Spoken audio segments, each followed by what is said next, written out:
A casa não vem com um manual de instrução, né? Não. Que você fala assim, é isso que eu preciso fazer. O carro, você tem uma ideia, todo mundo leva o carro no mecânico a cada 6 meses e tal, mas uma casa as pessoas não sabem. Casas americanas são muito diferentes das casas brasileiras. Verdade. Porque aqui tem muita tecnologia embarcada. Completamente abandonada por meses, às vezes por anos. E aí o ar-condicionado funcionando, nem imaginar, porque tá sem água, sem luz. E apodreceu, deu black mold, teve rato, o rato fez xixi, cocô, entrou animal. E parece que você tá numa privada quando você entra na casa. Então tem realmente situações assim muito ruins que até é difícil para o inspetor conseguir fazer. A gente tem que usar máscara por causa do cheiro. Você fala assim, vou gastar 400, 500 dólares numa inspeção, mas a dor de cabeça que você vai tirar da sua frente, para quem está comprando uma casa de $500 mil, né? Vale muito a pena. A inspeção é uma excelente oportunidade de a gente prover um pouco de educação e explicar como manter, quais as coisas que ele tem que prestar atenção, o que pode dar errado. A gente dá esse guia de usuário, te mostra as fotos, explica o que é comum, o que não é comum, o que é importante, quem pode consertar, quanto vai custar, quem pode fazer o serviço e dá toda essa educação. De tal sorte que quando terminar a inspeção, o comprador já sabe o que ele precisa fazer.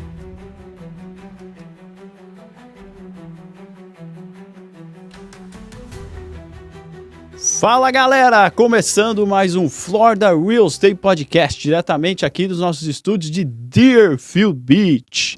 Eu sou Gustavo Francesconi, eu sou consultor imobiliário e investidor aqui na Flórida. Portanto, se você quiser comprar, vender, financiar ou construir aqui na Flórida, entre em contato comigo que eu vou te ajudar. Outra coisa, pessoal, se você gostou desse conteúdo, se você gostar, tá? Ou se não gostar também, souber alguém que vai gostar, por favor, compartilha, deixa o seu like aí que é importante, dá trabalho trazer esse pessoal aqui, sentar 2 horas aqui, as agendas são lotadas, então a gente faz com muito esforço, com muito carinho. Então se gostou, deixa o seu like e compartilha com o pessoal, tá bom? Pessoal, vamos ao que interessa. O meu convidado de hoje, ele é uma figura e faz parte de uma figura importantíssima no real estate, que é o Home Inspector. Ele é proprietário da Housemaster Home Inspection. É formado na Mauá, lá de São Bernardo do Campo, né? São Bernardo do Campo. Tem MBA na USP, possui MBA aqui na Universidade de Michigan. É professor, empresário, membro do corpo docente da Associação de Corretores aqui da Flórida, onde já treinou mais de 3.000 agentes imobiliários. Ele está sempre fazendo treinamento aqui, eu recebo de todos os tipos, né? Desde mofo, treinando os corretores, como que é a renda passiva, depois você vai me explicar tudo isso aí. E ele é licenciado em várias técnicas aí de inspeção aqui, avaliador de mofo, operador de controle de pragas, termógrafo certificado, enfim, são muitas coisas.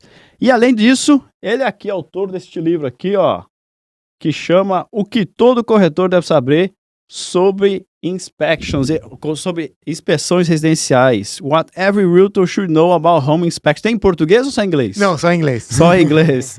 Olha lá, que legal.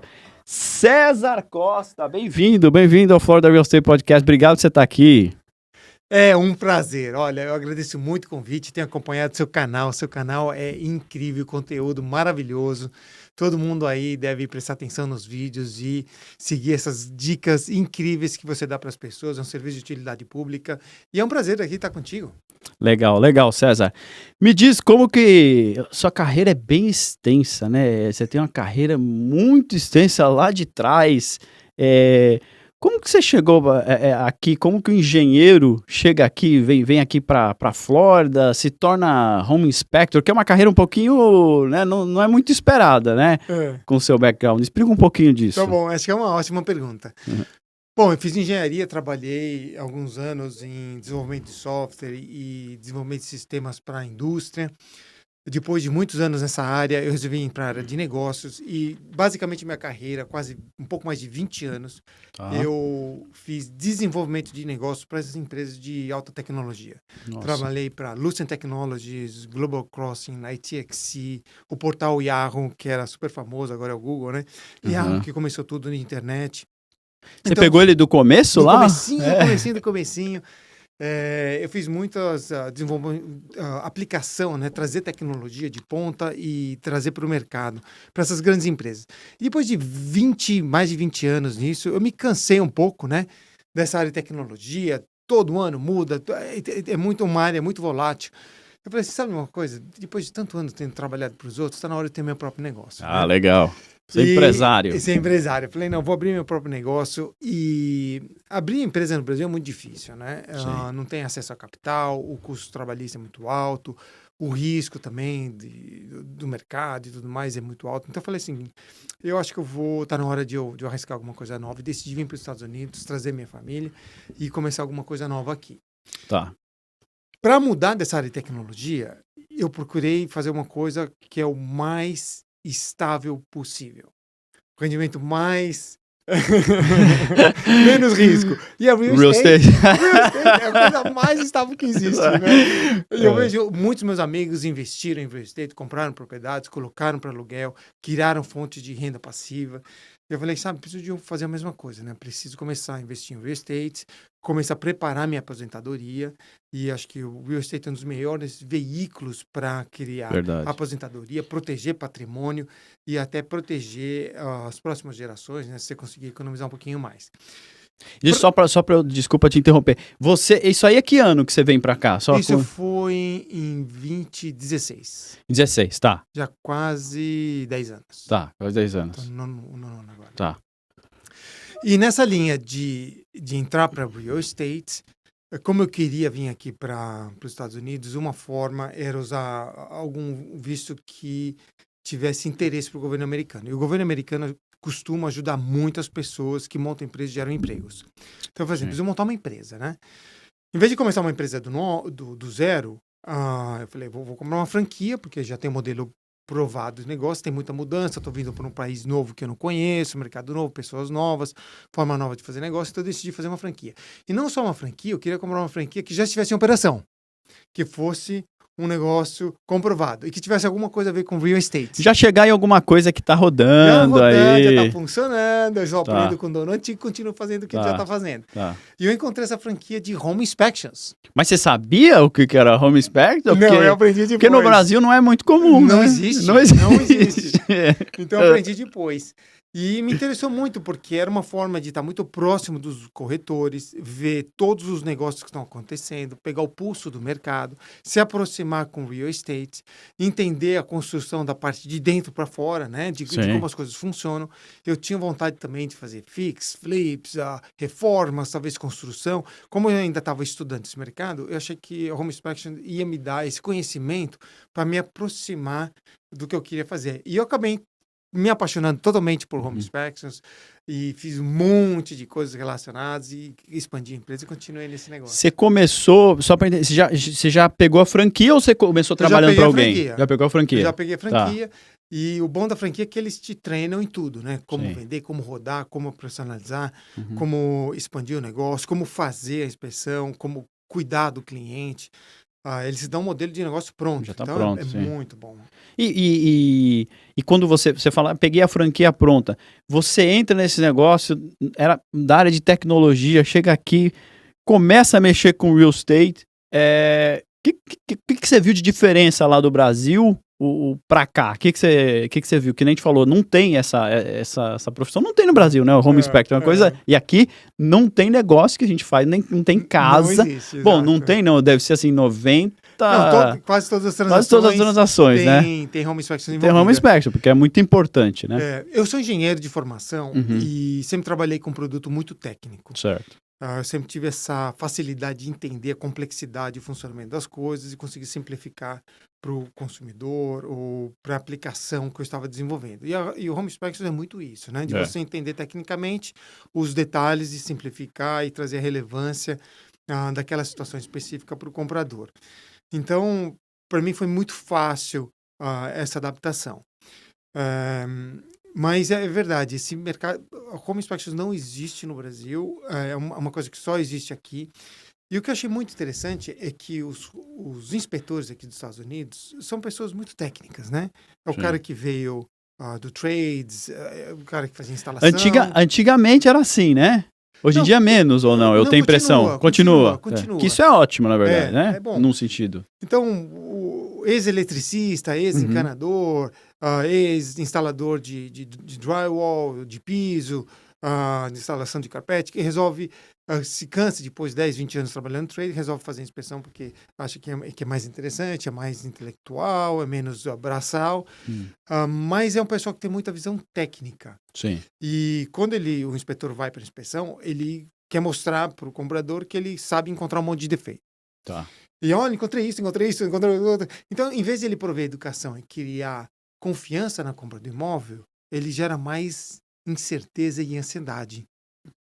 E as pessoas técnicas... Já aconteceu de o cara chegar cheio muito. de problema, principalmente o comprador de primeira casa, né? Exato. O cara olhar assim, olhou e falou, meu, o que é isso? Que é? Fala, calma, ainda bem que eu tava lá, eu falei, calma. Isso aqui é simples. Exato. Isso é simples de ser resolvido. Era questão ali de tomar, mas era assim, era muito detalhes, mas eram vários detalhes que quando aquilo somou na inspeção ali no relatório, no report, ficou muita coisinha, mas é tudo coisa, assim, sabe, é fácil de resolver, a garagem Dora é coisa elétrica pequena, é coisa lá fora na screen, então eu falo, calma. Muitos itens são itens de manutenção, são coisas muito pequenas e fáceis de resolver, mas o inspetor, parece que ele está lá não para educar o cliente, para mostrar que ele consegue encontrar um monte de coisa, né? E mostrar serviço. Tá. E, na verdade, ele faz um desserviço. E rapidamente eu consegui uma vantagem muito grande no mercado, porque eu entendi, com toda a minha experiência profissional, bagagem, informação, que o meu objetivo lá na inspeção não era mostrar que eu sei fazer inspeção. É para trazer perspectiva, para dar um entendimento do que é relevante, quais são as coisas que não são encontradas comumente, quais são as coisas que são importantes, que podem ter um impacto financeiro muito grande, qual é a informação que pode ajudar e educar o comprador a tomar uma decisão informada. E como eu fui professor muito tempo, eu dei aula na BSP, quase 20 anos, eu tenho essa visão de educação. Essa didática. A didática. Então eu falei assim, eu vou treinar a minha equipe para eles serem mini professores e em vez de eles mostrarem que eles sabem fazer inspeção, mostrar e educar e responder as perguntas do comprador. Então, no final da inspeção, a gente mostra as fotos, explica o que é comum, o que não é comum, o que é importante, quem pode consertar, quanto vai custar, quem pode fazer o serviço e dá toda essa educação. De tal sorte que, quando terminar a inspeção, o comprador já sabe o que ele precisa fazer. Ele já entendeu tudo. Já tem as páginas, né? Quanto hoje em dia tem o quê? 50, 60? 60 páginas. Você recebe um relatório de 60 páginas com linguagem técnica. Eu já li o relatório completo, acho que uma ou duas, completo, tá? Porque depois de várias transações você passa o olho, né? Você passa o olho. Mas acho que uma ou duas vezes eu já fui até eu olhei assim, e tem toda uma linguagem técnica, tem proteção de liability, tem disclaimers, olha, pode ser isso, mas pode ser outra coisa. E quando tem um disclaimer, tem o liability de vocês, que vocês estão se protegendo. Então, por exemplo, uma parede molhada, que está seca hoje, ela pode ser indicação que teve um vazamento no passado. Se teve vazamento no passado, pode ter dado mofo. E a gente não sabe o que está por detrás da parede. Então, tem toda essa linguagem no relatório de proteção também, né? De lawsuits e tudo mais que existe aqui nos Estados Unidos. Tá. Isso confunde muito o comprador. E o inspetor não explica muito bem. Então, isso é uma coisa que eu tive assim, muita facilidade e me ajudou a ter muito sucesso. Conseguir juntar o conhecimento técnico com a educação e dar perspectiva para o comprador. Eu acho que o grande diferencial seu aí, eu que já trabalhei com inspetores, já trabalhei com você também, é muito essa didática, e por isso você está aqui hoje comigo até, que eu te convidei, porque você tem essa didática que você vai passando para as pessoas o que está acontecendo, o que não está acontecendo. E isso assim, tem gente que, não sei, eu gosto de ter assim um contato bom, que a pessoa explica as coisas, o que vai acontecer, e principalmente o comprador final, né? Que é uma pessoa que não é normalmente especialista, tudo isso. Agora, explica pra gente então, a gente passou um pouquinho correndo, o que é a Home Inspection? O que é isso? Como é que funciona explica pro pessoal, o que é como que é o processo desde o início, por que é importante o cara comprar uma casa? Porque assim, é o que eu falei, acho que em 99, eu lá atrás já fiz alguns flips que a gente não fez inspection, mas a gente já sabia, já conhece mais ou menos o produto ali, então a gente já vai com outro olho, tá? Não recomendo, porque eu acho que o Home Inspector é essencial para qualquer compra de casa, e se você vê o valor que você paga numa inspection, é um valor extremamente pequeno comparado com o preço de uma casa. Então, assim, você vai, assim, por causa de, às vezes, 600, 700, 500 a 1.000, sei lá, de inspeção, numa casa de 500, 600, 700, 800, 1 milhão, e numa dessa aí você acha coisa que você consegue até negociar na transação, né? Mas explica pra gente o que é a Home Inspection. Perfeito, acho que essa é uma excelente pergunta. Bom, a inspeção é uma avaliação dos principais componentes da casa para ajudar o comprador a tomar uma decisão mais informada. Aqui na Flórida não tem proteção nenhuma para o comprador. Os contratos, na maioria, são as-is. O que é o as-is? Explica pessoal. A casa é na forma com que ela se encontra. Comprou, provavelmente é teu. Casou, só você tá casando. Levou para casa, é teu. Assinou, já era. Assinou, gente. Você comprou, assinou, você tem o tempo, o período, né? Então, para quem não sabe, a gente faz uma oferta na casa, tem o período para a gente fazer essa inspeção, geralmente 7 dias, 10 dias, que, enfim, vai ser da negociação. Você tem esse período de inspeção. Nesse período de inspeção, a gente vai chamar o César, ele vai olhar essa casa inteira, que ele vai explicar como é que funciona. Se ele achar alguma coisa, a gente tem 2 caminhos. Um é voltar para o vendedor e falar, a gente estava pagando X, mas a gente achou determinadas coisas, então a gente gostaria de renegociar, ou você conserta, ou a gente conserta, e entra numa negociação. Ou nesses 7 dias você consegue também sair da operação. Vamos dizer que o César achou ali, você entrou, é mofo para todo lado, o telhado tá caindo, é um problema na fundação e que vai custar ali para você remediar isso aí, 100 mil dólares, sei lá. Aí fica uma coisa proibitiva e você pode desistir para uma outra transação, né? Então, mas explica pra gente, desculpa, só pra gente passar bem pro pessoal. Então, como o contrato é as-is, então o buyer be aware, ou seja, o comprador tem que fazer sua própria due diligence, sua própria investigação e descobrir, né, se a propriedade está em boas condições. Então, o Home Inspector, ele é um consultor, um conselheiro que trabalha para o comprador. Ele vai dar uma opinião profissional do que ele acha que são as principais condições em que a casa se encontra para que o comprador possa tomar a decisão.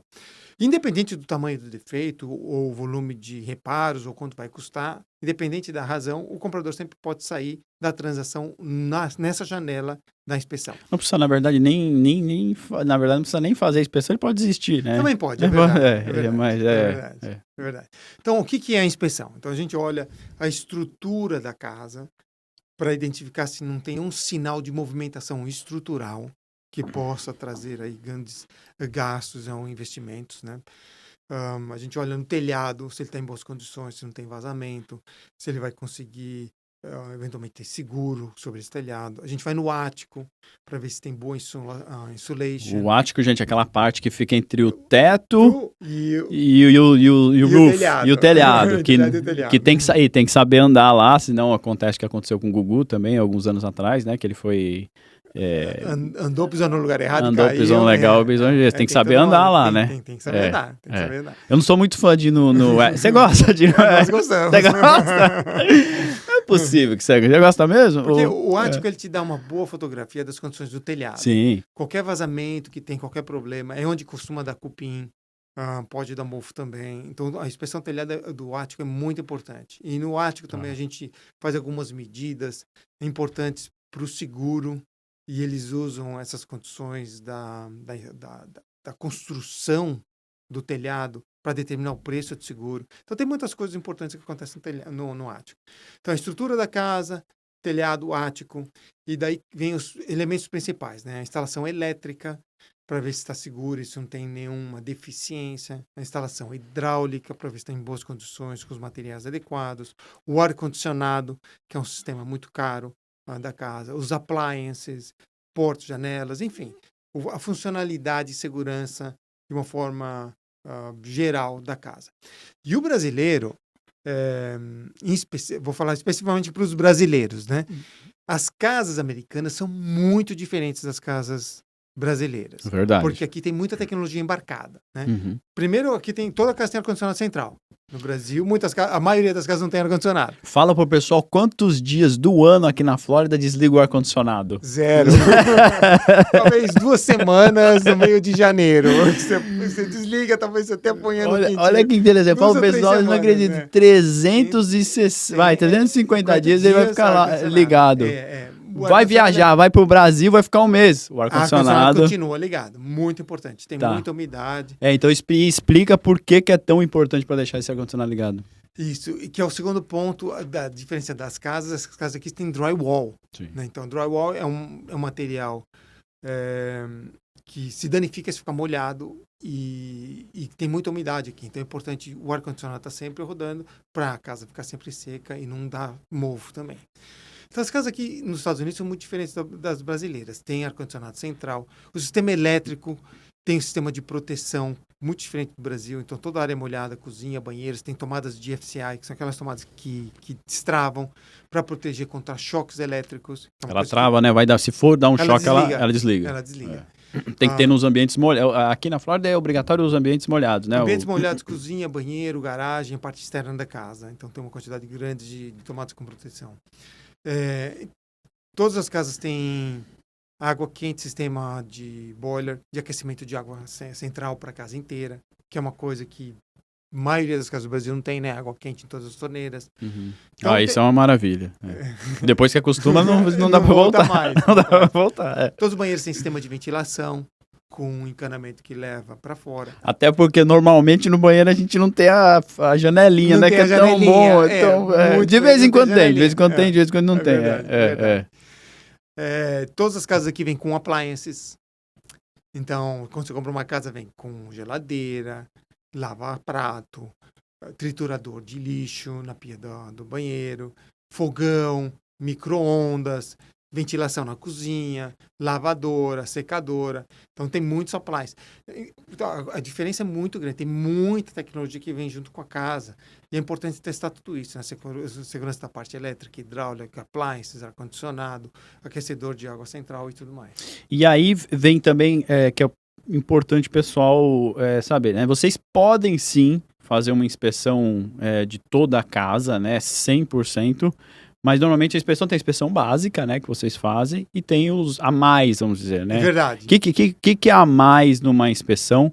E quando que você vai sugerir uma pessoa fazer esse a mais ou não? Perfeito, acho que essa é uma excelente pergunta.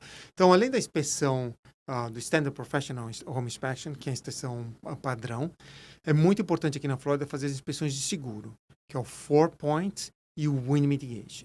O Wind Mitigation mostra como que a casa está protegida em relação a furacões. E aqui em Broward, em Miami-Dade, a gente tem High Velocity Zone, que é a área de grande incidência de furacão. High Velocity Zone, gente, explica pra gente o que é. É a área onde os ventos de furacão estão nos níveis mais altos. Mais altos. Quer dizer, é uma área de extrema... um corredor risco, de extremo risco. Furacão.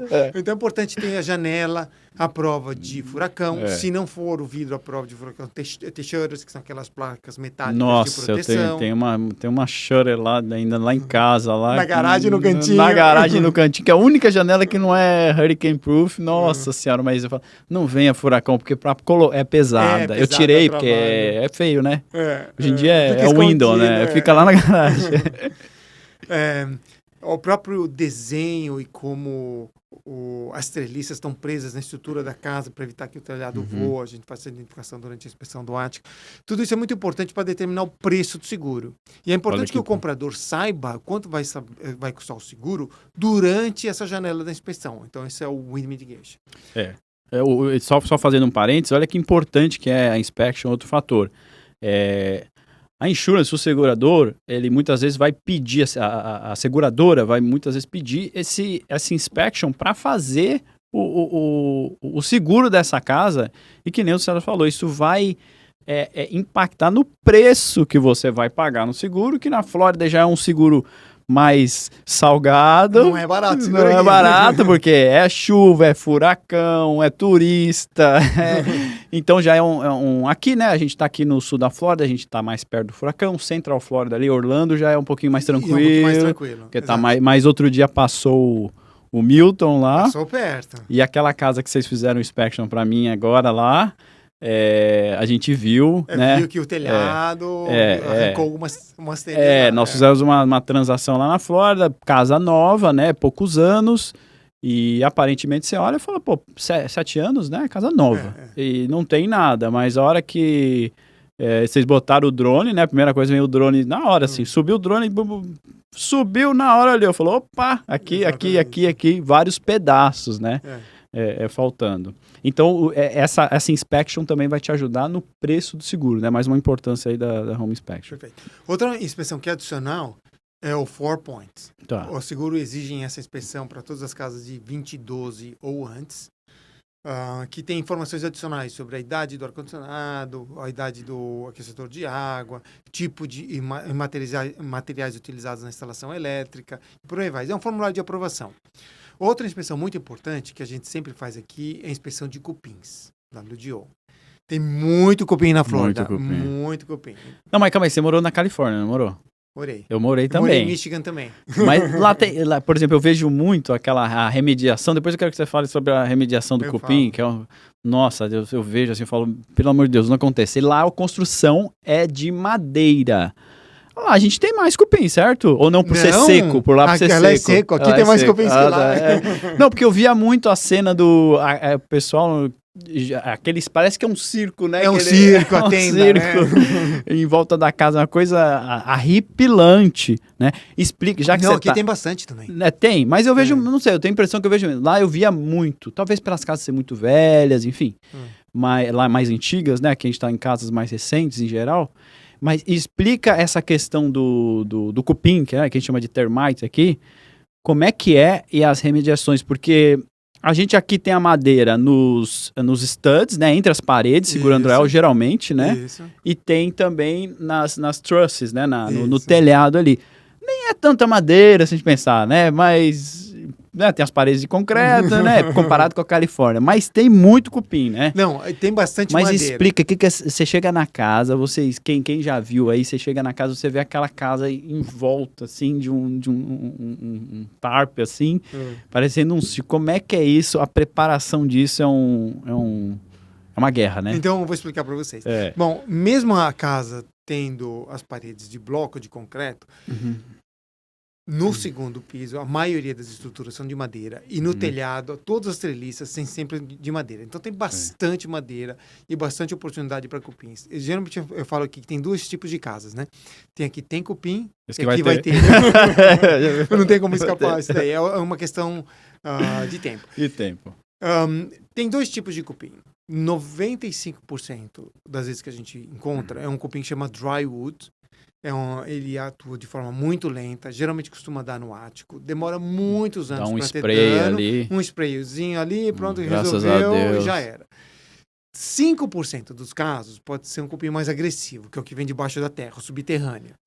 Aí esse daí é muito agressivo, é muito rápido, tem que instalar bait stations, que são iscas em volta da casa, e tem que manter aquilo por vários anos, porque é um tipo mais agressivo. É aquela isca que o cupim vai lá, come e depois leva para... Leva para o ninho e aí mata todo mundo. Então, geralmente, as remediações são com aplicação de termiticida líquido no ático, com instalação de bait stations em volta da casa. Alguns casos muito críticos, de casas que tiveram cupins, principalmente o drywood, por 5, 10, 15, 20 anos de cupim, tem tudo que é canto da casa, aí você realmente tem que colocar tenda, põe o gás, demora vários dias. Tenting, né? Eles chamam de... Nossa, aquilo lá. Então isso pode acontecer, mas a maioria dos casos dá para resolver de uma forma muito mais simples e eficiente. 10 anos para cá, eles criaram químicas muito sofisticadas, que se aplica na madeira, fica por longo tempo, e realmente ele controla e previne cupim, e é muito mais fácil que o Tenting. Mas que o Tenting, para mim, é o caso de horror, assim, porque você tem que sair da casa. Tem que sair da casa. Você tem que tirar... Vários dias, 3 dias. Você tem que tirar comida, você tem que ou embalar a comida. Remédio, mas eu não... Tudo, eu tiro minha comida, porque eu não como mais aquela comida lá do... Tem que tirar tudo, aí você tem que ir pra casa de alguém, você vai para um hotel. Um hotel, exatamente. São o quê? 3 dias? 3 dias. 3 dias. Pelo menos. E depois, com químico é isso? Você sabe, não? Olha, o gás é muito tóxico. É muito tóxico, por isso tem que tirar comida e remédios, porque ele pode entrar dentro da comida do remédio. Mas depois que eles tiram a tenda, apesar de ele ser muito tóxico, a molécula é muito pequena e ele é muito volátil. Então o gás dissipa, some, desaparece e acabou. E esse é o problema do tenting. Porque como o gás ele dissipa e some muito rápido, não tem proteção. E o cupim acaba voltando depois do tenting. Tá, mas aí por isso que eu faço fazer? Por isso que eu faço tratamento líquido. Ah. Como o tratamento líquido ele penetra e fica dentro da madeira, ele cria uma barreira química e o cupim não volta mais. Por isso que eu digo, tem formas muito eficientes de lidar com o cupim hoje. E muitas das vezes a gente não precisa nem de fazer tenting. O que o pessoal faz para não ter, assim, vamos dizer, manutenção? Manutenção para você não ter o cupim. Qual que é a manutenção para não ter cupim? Bom, eu sempre recomendo fazer o tratamento preventivo de cupim, que é fazer a aplicação de termiticida líquido no ático. Geralmente custa menos de $1.000, dura por muitos anos e é uma forma de evitar. E a segunda é fazer manutenção periódica. A cada 2, 3 anos, sempre ter uma reinspeção ou trazer um telhadista para dar uma olhada, porque se tiver vazamento e a madeira molhar e apodrecer, dá cupim. E geralmente dá cupim porque as pessoas não sabem que tem algum problema, né? Ou não mantêm a casa muito bem, a madeira apodrece e atrai cupim. Quer dizer, meio que o problema do cupim vem junto com o problema do mofo, que é a umidade, que é o telhado. Exato. Mofo, entrou água, molhou, mofa e dá cupim. Que são problemas extremamente... eu acho que das casas que eu fiz transação aqui nos Estados Unidos, aqui na Flórida, perdão, 90%, até essa casa aí que a gente lá também teve, né, esse problema, chega no ar-condicionado, chega no bendito, no air handler lá dentro da casa. Então aqui a gente tem as duas máquinas, né, o air handler dentro da casa e o compressor lá fora, que é aquela... que ocupa um armário, né? É um armário. Que não tem, acho que não tem esse sistema no Brasil, né? Não tem. É muito raro. Só usam em comercial, instalações grandes. Aí usa aquele sistema separado, né? Do split. Mas tem o mofo, ele tá ali, ele tá sempre ali naquele lugar, né? Ele tá sempre presente ali. E uma vez a gente teve uma casa nossa que a gente começou a fazer a reformar para vender. E nessa eu vi o mofo. Comecei a procurar, vamos ver, porque atrás do ar-condicionado era um banheiro, a gente foi reformar o banheiro. Quando abriu esse banheiro, essa parede do banheiro, a gente percebeu que tudo mofado, e vinha do ar-condicionado. E nessa aí tivemos que tirar a parede aqui, porque dava para fazer errado, dava para fechar ali, ninguém ia saber. E toca a vida. Mas não é o meu perfil. Então eu falei, vamos fazer uma coisa certa, porque alguém vai morar aqui, tem família, tem filhos. Se afeta a saúde. O moldo é perigosíssimo, né? Pode ser muito perigoso. Pode ser muito perigoso. E a gente fez a remediação, mas a remediação da maneira correta que foi, incluiu, eu tenho umas imagens, depois eu posso colocar também, toda aquela preparação da casa, eles puseram todo aquele zíper, fecharam ali, o pessoal plástico, de máscara. Zíper, exato. É tipo assim, uma coisa como se fosse num ambiente ali que tá com uma doença, né, praticamente. Aí ninguém pode entrar. Nessa tivemos que desconectar o ar-condicionado. A casa em julho ficou 3 dias sem... Você falou de mofo, cupim. 3 dias sem ar-condicionado. E os caras trabalhando lá. A umidade vai condensando na parede. Eu entrava na casa, era de 1 a 2 minutos, você tava suando. E os caras, eu falei, gente, vamos trabalhar menos. Os caras queriam trabalhar pra acabar a obra logo. Eu falei, tá bom, trabalha, mas o ambiente não tá muito bom. E principalmente pra casa também, né?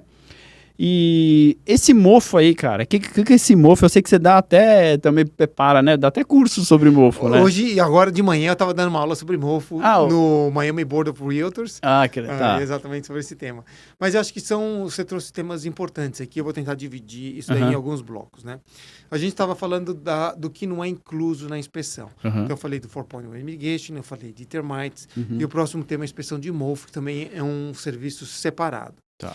Na inspeção de mofo, eu gosto de dividir em 2 blocos. Tem pessoas que têm alergias, asma, alergia a pólen, problemas respiratórios. Então, esse tipo de pessoa é sempre recomendado fazer um teste de mofo em qualquer compra. E a segunda situação é essa que você mencionou quando tem water damage, quando tem alguma... a entrada de água vazamento, na casa. Molhou. E o problema do drywall é que é uma placa... Papel. É um papel. É uma placa feita de celulose, com papel, com gesso. Como o nome diz, drywall é seco, tem que estar seco. E quando aquilo molha, a umidade fica dentro e não sai. E como tem celulose, que é um material orgânico, o mofo cresce nas fibras do drywall muito rápido. E aqui nos Estados Unidos, como a casa é fechada, não tem ventilação, aquilo lá fica crescendo e fica liberando muitos poros no ar. Isso pode cair no sistema de ar-condicionado, pode contaminar os dutos e pode ser um problema. O mofo ao longo do tempo, se o drywall fica molhado ou a própria madeira, os studs, por muito tempo, 2, 3, 4 semanas, pode desenvolver black mold. Esse é o grande. Nossa, Black Mold. Tem um documentário, gente, até pode dar uma paradinha, no YouTube sobre Black Mold. Tem uns 10, 15 anos, o pessoal procura lá. Cara, ele causa problemas assim... Pode causar problemas sérios. Sérios, até neurológicos. Pode entrar... Neurológicos. Explica isso pra gente. Não, isso é muito importante. Eles fizeram um estudo... Black Mold. Black Mold. Não são todos. Black Mold. Crianças que estavam numa escola onde tinha Black Mold escondido atrás da parede, os caras começaram a ter Attention Deficit Disorder. Que é o déficit de atenção. Déficit de atenção. Não conseguiam dormir. Tiveram memory loss, perda de memória, dificuldade de concentração. Então, realmente afeta como o cérebro funciona, afeta o seu sistema neurológico. Eu tive, inclusive, uma aluna que foi na classe anterior que eu dei lá no Miami Board of Realtors, que ela desenvolveu uma condição no corpo dela, no sistema neurológico, é uma inflamação dos nervos e das juntas, por causa que ela estava morando numa casa com black mold, irreversível. E por causa dessa exposição continuada no black mold, ela agora tem sensibilidade e inflamação constante para o resto da vida inteira dela. E ela foi até na classe para dar um depoimento para os outros alunos, falou, pessoal, presta atenção, mofo realmente pode ser sério. E a gente não está acostumado a isso no Brasil, porque no Brasil, primeiro que as casas são abertas, não tem sistemas fechados. A janela está sempre aberta. Está sempre aberta e a parede é de tijolo, né? Sim. É de tijolo, não é de papel, de drywall. Sim, por dentro, né? Por dentro. Então, é bem diferente. Bom, então voltando no ar-condicionado. Então, eu estou dividindo o problema aqui em blocos, né? Você tem as pessoas que têm alergia, tem o mofo que pode dar no drywall por causa que o drywall fica molhado. Agora, o ar-condicionado no air handler, que é o radiador onde passa o ar para resfriar, ao longo do tempo ele fica sujo com poeira. E quando você resfria o ar... O radiador é o coil, é isso? É o coil. São os parece um radiador mesmo, né? Não, um radiador. Não, virtualmente que pra quem não é igual um radiador de carro. É um radiador de carro, igualzinho. O ar passa lá, esfria, igualzinho no carro. E se você não limpar aquilo frequentemente, com a poeira e a água que é retirada do ar, quando você resfria o ar, você tira umidade. E essa umidade passa pelo radiador. Se o radiador estiver sujo, a poeira com a água fica aquela pasta de sujeira, aquilo lá mofa e pode ficar alimentando o ar-condicionado com mofo. Por isso que é muito importante a limpeza do ar-condicionado todo ano. E é esse tipo de dica que a gente dá durante a inspeção. Quando a gente faz uma inspeção numa casa, o radiador está sujo, a gente fala, olha, isso aqui é importante, pode dar mofo, você tem que limpar, isso não é um big deal, você limpa fácil, mas se não limpar pode gerar problemas de saúde. A inspeção é super importante nesse sentido de educação e ajudar o que as pessoas precisam fazer. Porque muita gente não sabe, as pessoas não sabem que eles têm que chamar um técnico de ar-condicionado e limpar os coils todo ano, né? Sim. A casa não vem com um manual de instrução, né? Não. Que você fala assim, é isso que eu preciso fazer. O carro, você tem uma ideia, todo mundo leva o carro no mecânico a cada 6 meses e tal, mas uma casa as pessoas não sabem. E a inspeção é uma excelente oportunidade de a gente prover um pouco de educação e explicar como manter, com essas coisas que ele tem que prestar atenção, o que pode dar errado. A gente dá esse guia de usuário também. Durante esse processo de inspeção. Eu acho que o que dá uma complicada pra gente aqui nos Estados Unidos é esse sistema aqui na Flórida, esse sistema de ar-condicionado na parte assim, de manutenção, vamos dizer, né? Porque você tem um sistema, que nem você falou, tem o drywall, tem um sistema, uma máquina ali, um motor que tá funcionando 24 horas por dia, tá lá. A casa tem que estar com esse sistema para ela manter bem, para ela estar seca, para ela não estar na condição do mofo. E é uma condição que, por exemplo, você vai para um país, o Brasil, por exemplo, não tem. Então, um problema a menos, né? E aí você precisa, esse ar-condicionado dura o quê? Hoje em dia, uns 15 anos? Uns 15 anos. Cada 15 anos aí vai gastar o quê? Uns 15 mil dólares. 10 a 15 mil, dependendo do tamanho do sistema, exatamente. Tá, aí eu então, sempre... É bom você saber isso no momento da compra da casa, né? Como é que tá meu sistema? Tá muito sujo? O cara manteve? Pode ter sinais que tá tudo mofado lá por dentro? Tá limpo? Tá refrigerando bem? E tudo, a inspeção ajuda o comprador a entender como a casa foi mantida, em que tipo de condição ela encontra e quais são os problemas que ela tem hoje ou potenciais problemas que podem se desenvolver no futuro. Sim, é bem interessante. O relatório é bem vasto, assim, que nem eu falei, né? Se começar a ler, tem todas as partes. Tá, nós falando do termite. A gente falou do termite, a gente falou do mofo, a gente falou 4-point, wind mitigation. A próxima parte é piscina. A piscina não faz parte da inspeção. Quer comprar uma casa com piscina vai tem ter... que adicionar a inspeção da piscina. A maioria dos inspetores aqui na Flórida fizeram qualificação e adicionam a inspeção da piscina no pacote de serviço. E aqui dentro da minha empresa, a gente faz também detecção de vazamento. Da piscina. Às vezes você tem a piscina, está tudo em ordem, você olha lá, o opera está rodando e a água só abaixando, né? Porque o cano quebrou debaixo da terra. A gente tem um solo de areia que se movimenta muito aqui na Flórida. Às vezes até o tanque da piscina se mexe um pouco na terra.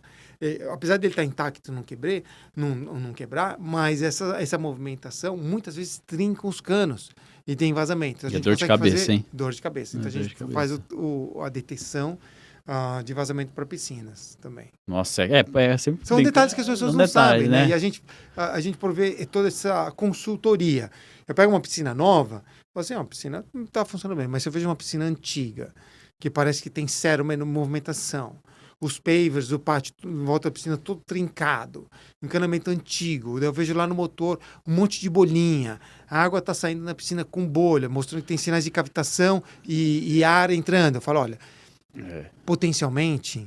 E é um custo alto para você... Custo alto pra reparar. É bom você saber isso. É bom saber. É bom você saber Olha, isso. por $150 eu faço... 150? $150. Tem que fazer então. Tem que fazer. Eu faço um teste de vazamento e você já... Não, tem que fazer até na nova, então, até na recentemente, porque 150 são uma coisa que você acha ali, porque é que nem você falou, um cano de repente rachado, porque também tem, depois a gente vai falar, vocês fazem inspeção de casa nova também, porque... Faço inspeção de casa nova. Os construtores, as construtoras também fazem besteira, certo? Então é importante também, né? Não é só casa antiga, uma casa, tá entregando a casa lá, é importante, né? Você ter uma inspeção. Exatamente. Acho que tem diversas situações, né? Tem a casa de revenda, tem as casas muito velhas.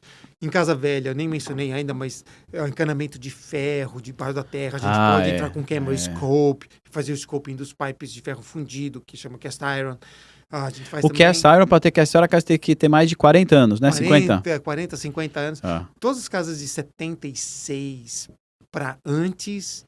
provavelmente tem cast iron. A gente tem que fazer a inspeção da tubulação de esgoto. Tá, eu não entendo por que eles... Bom, eu acho que era a tecnologia deles na época lá, né? Porque é uma coisa que dura o quê? Que dura 50 anos. Não tinha PVC. Eles falaram, vai durar de 50 a 100 anos, não foi 100, mas 50, e 50 já te passaram, tá na hora de trocar o encanamento. Então você não quer comprar uma casa e depois descobrir que você vai gastar $20 mil para trocar um encanamento que já tá fim da vida. Depende da casa mais. E você nem sabe. Cara, eu não gosto nem de imaginar você tendo que um encanamento quebrado e você tendo que consertar isso lá, não, você tem que quebrar, rachar, abrir chão, é uma dor de cabeça inimaginável. E nem todos os inspetores oferecem serviços, muitos inspetores eles fazem só o básico.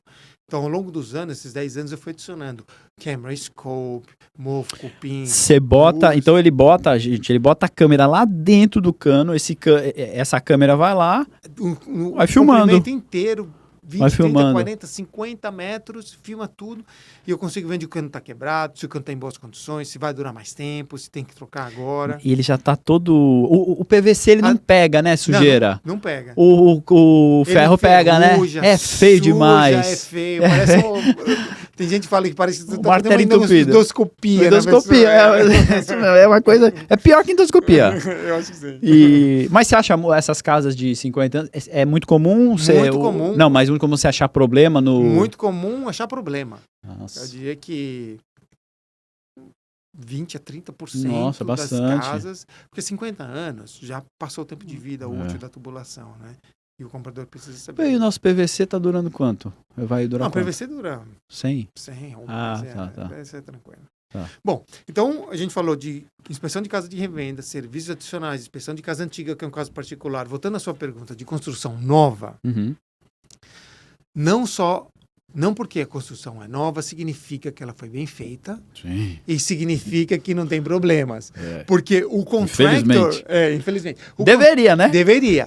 Mas o contractor aqui tem vários níveis de sub. Eu vou explicar. Explica aí, Então, você vai contratando um, que vai contratando outro, que vai recontratando. E grandes construtoras. Então você contrata a empresa para colocar as paredes.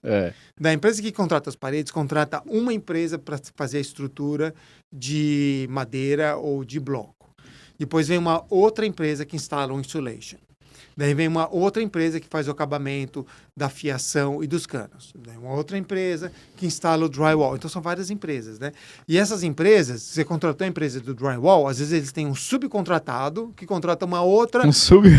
Uma que instala, uma que é parafusa, uma que passa massa fina e uma que pinta. Então são muitas pessoas envolvidas. E nem sempre a construtora está lá olhando tudo que os contractors estão fazendo.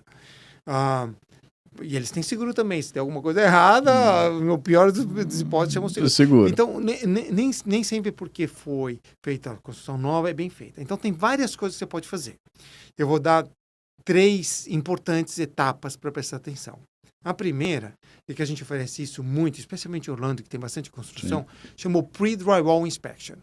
Antes de colocar as placas. Antes de colocar as placas drywall, a gente vai ver se o cara colocou a plaquinha de metal na frente do fio para quando o cara furar a parede para colocar a televisão, a broca não vai furar o fio e dar um curto-circuito e pôr a casa e a casa pegar fogo. Tá.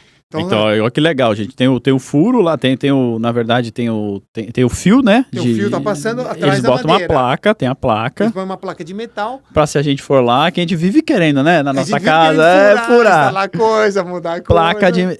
Placa de metal. Antigamente, quanto tempo foi? Você sabe, não? Isso já existe bastante. Há muito tempo. Um outro exemplo, eu fui fazer uma inspeção para um corretor que estava acostumado a fazer fix and flip. Ele falou assim, não preciso, estou acostumado. O pessoal que faz realmente... Não, eu já sei, mas eu vou te chamar só porque você é meu amigo aqui, eu quero ver se você vai achar alguma coisa. Assim que eu cheguei na casa, eu falei assim, olha, você vai usar muito esse quarto? Porque esse quarto vai ser muito quente. Ele falou, por quê? Eu mostrei para ele que o duto do ar-condicionado, acho que eles cortaram meio curto, e eles fizeram uma dobra.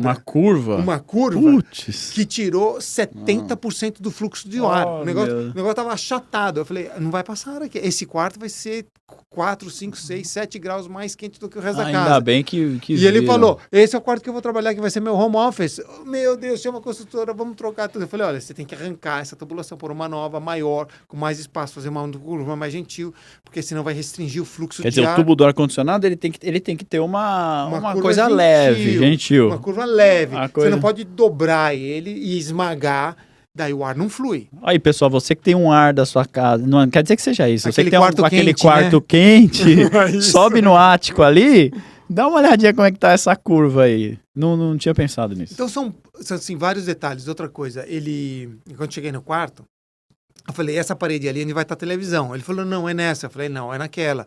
Porque no lugar que eles põem a televisão, eles põem reforço. Sim, de madeira. De madeira, para você conseguir pregar uma televisão pesada. Porque se puser uma televisão pesada no drywall, o parafuso não aguenta, né? O drywall não tem força. Ele falou, ai, caramba, meu Deus, como que eu não vi isso? Eu falei, então já chama o construtor, já põe um outro reforço ali. Pois você está falando...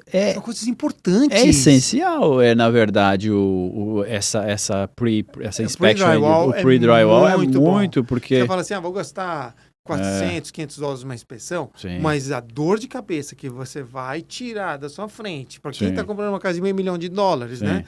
Vale muito a pena. Essa é uma. E é uma coisa que assim, é uma coisa que você não acha isso depois. Não acha. Pois o drywall você não vai achar. Não acha. Aquele você vai ficar vai estar mais sofrendo. quente, você pergunta a vida inteira. Fala, é o sol que tá batendo na janela. O sol bate mais ali, ó, tá virando. Não é.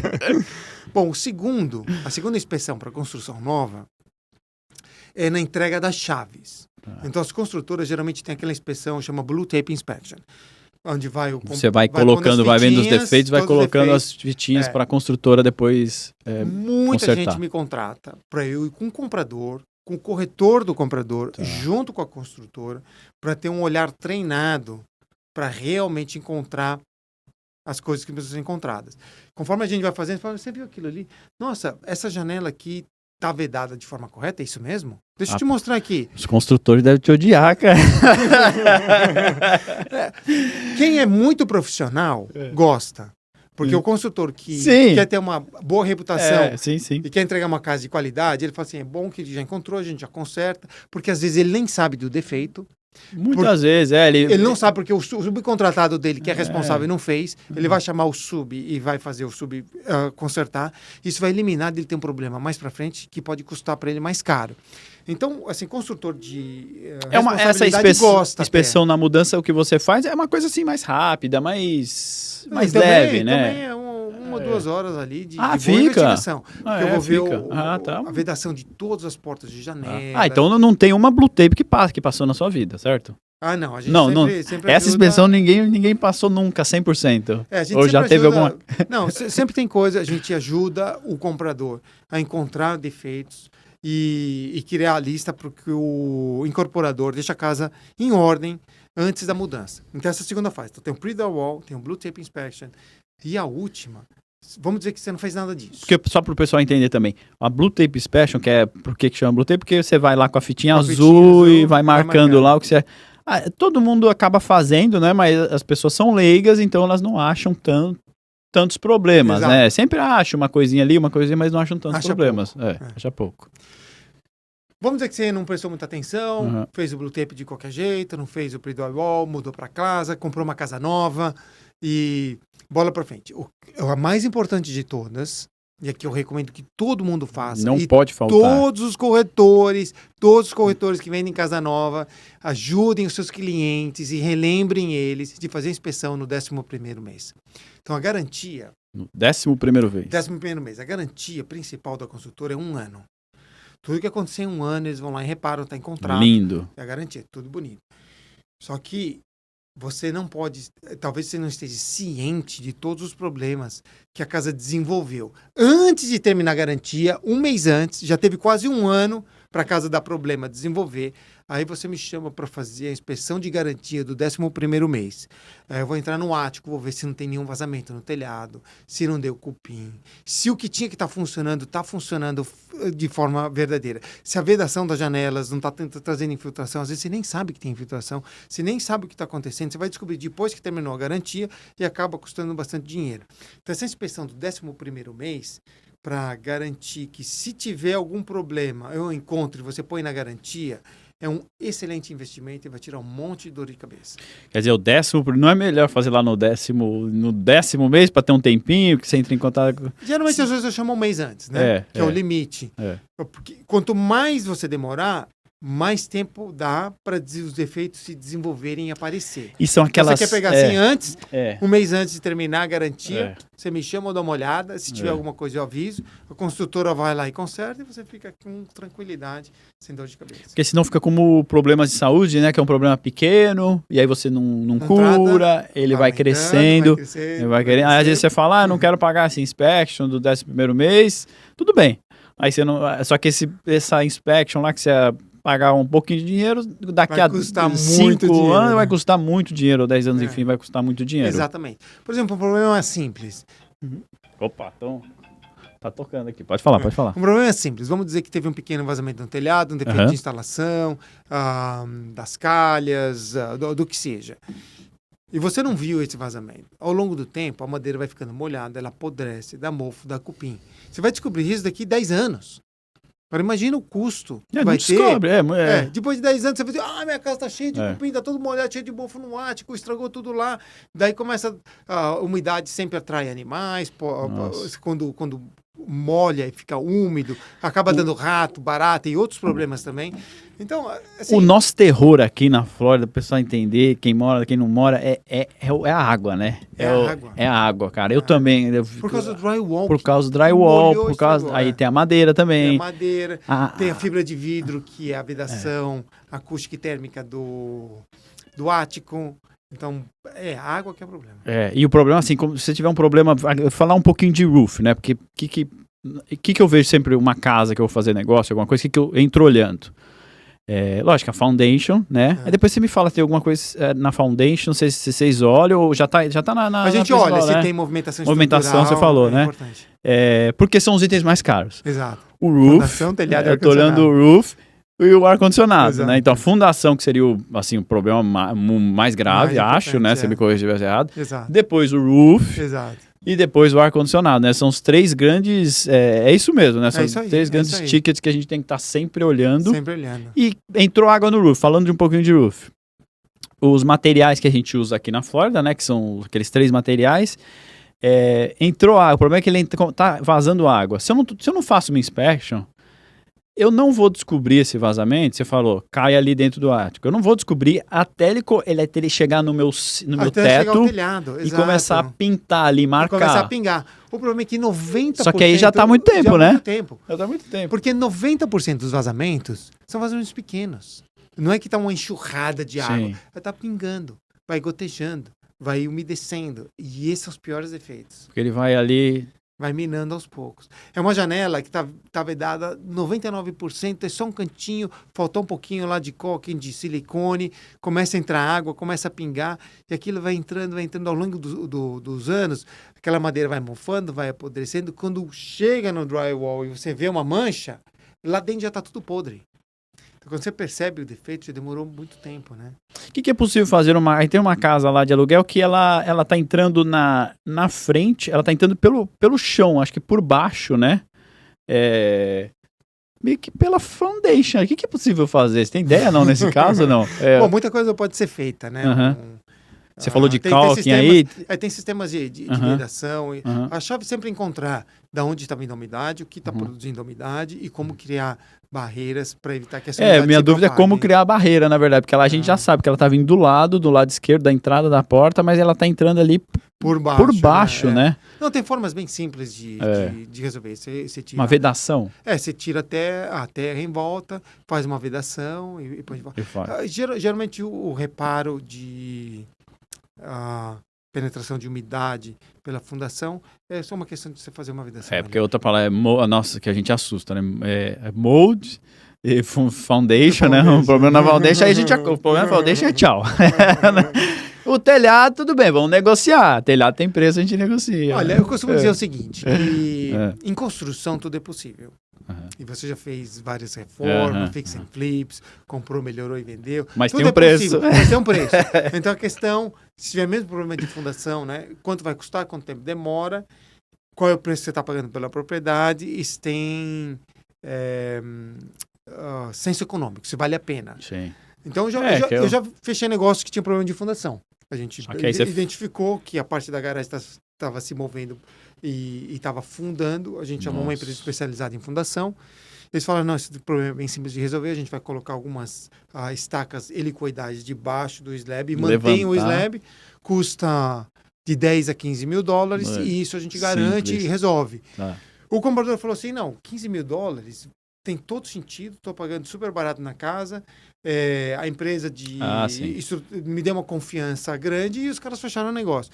Então, assim, mesmo que tenha problema estrutural, tem que trocar o telhado, tudo é uma questão de qual é o problema, como conserta, quanto custa, quem pode fazer, quanto tempo demora e vale a pena no meu negócio. E esse tipo de consultoria que eu dou na inspeção. Eu sempre falo, não existe problema que não pode ser consertado. Você só precisa saber qual é e quanto custa. É importante isso. A gente vai chegar, vai conversar, vai ver a casa, a gente já tem nossa experiência, a gente vai entrar com um técnico como o César, um Inspector, para junto a gente tomar... Eu também já comprei casa com telhado de tiles, que o tiles dura uns 50 anos, não dura?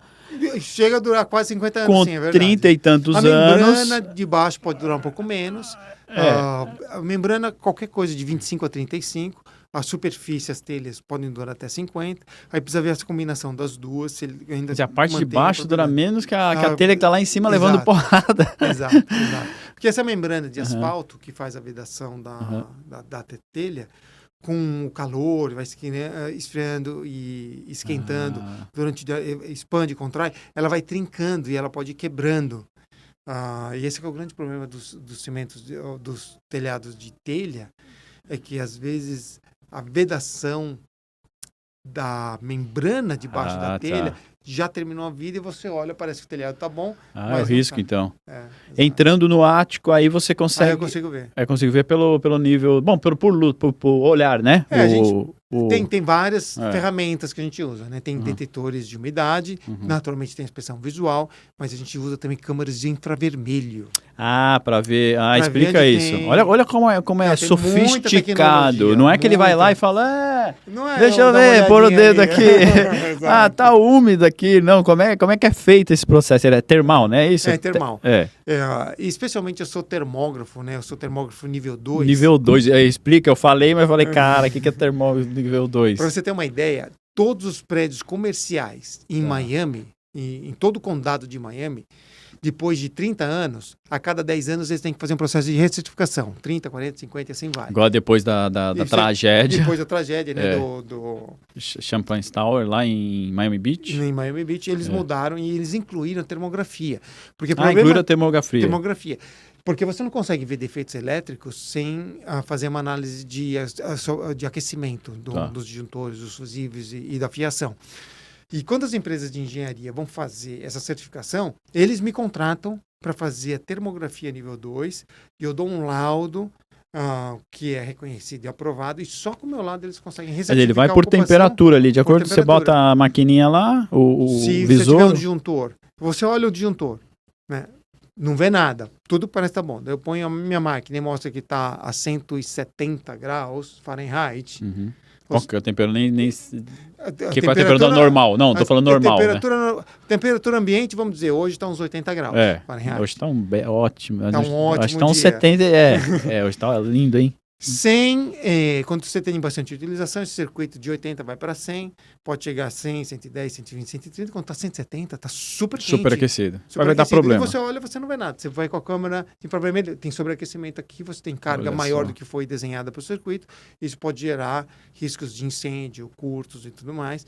Daí a gente faz a recomendação do que precisa ser feito. Mas essa aí é uma inspection extra, né? É uma extra. Então, eu tenho essa experiência. Eu trouxe essa experiência para inspeção residencial.